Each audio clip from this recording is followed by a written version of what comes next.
So today I'm going to be upgrading the brakes on my go-kart here.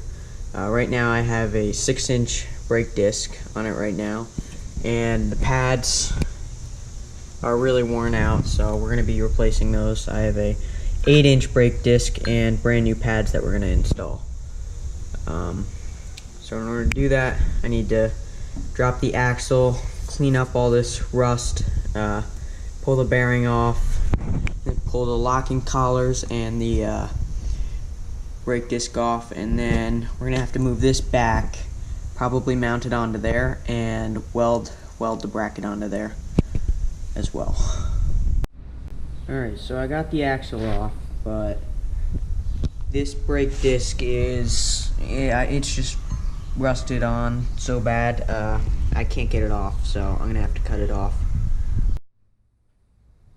Alright, so I was able to cut the old disc off.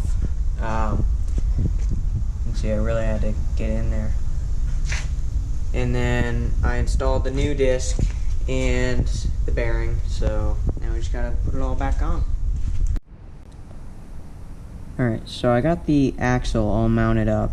Now I'm gonna have to weld this caliper bracket onto here so that the caliper can get mounted now. Since this is bigger, it's gonna have to be remounted, so I think I'm gonna have to weld it there and then put a brace along here somehow. So yeah, I just finished welding. What I did was I just tacked it there, made sure that's where I wanted it, make sure everything was lined up, and then I put a piece of 1-inch square tubing in between the bracket and the frame here, and then just welded it all up, and it seems to work pretty good.